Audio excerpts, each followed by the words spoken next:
रोटी खाओ वरना मेरी गोली तो है ही। হামলা পাল্টা হামলা পর সম্প্রতি যুদ্ধবিরতিতে পৌঁছেছে ভারত ও পাকিস্তান। উভয় দেশের মধ্যকার সামরিক উত্তেজনার পারদ আপাতত কমলেও দুই দেশের নেতাদের বক্তব্যে এখনো উত্তাপ বজায় রয়েছে।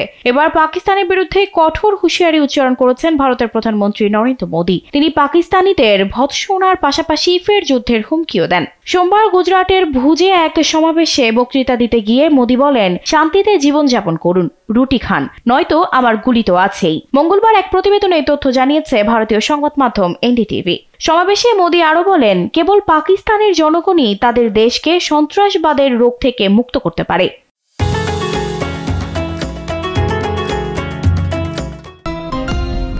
তিনি পাকিস্তানের জনগণকে জিজ্ঞাসা করতে চান, সন্ত্রাসবাদের মাধ্যমে আপনারা কি পেয়েছেন? ভারত এখন বিশ্বের চতুর্থ বৃহত্তম অর্থনীতি, আপনারা কোথায় আছেন? মোদী বলেন, পাকিস্তানকে সন্ত্রাসবাদের রোগ থেকে মুক্ত করতে হলে পাকিস্তানের জনগণকে এগিয়ে আসতে হবে, তাদের তরুণদের এগিয়ে আসতে হবে। पाकिस्तान के अवाम को आगे आना होगा, पाकिस्तान के नौजवानों को आगे आना होगा। মোদীর বক্তব্য পররাষ্ট্রমন্ত্রী এস জয়শঙ্করের বক্তব্যেরই পরিপূরক।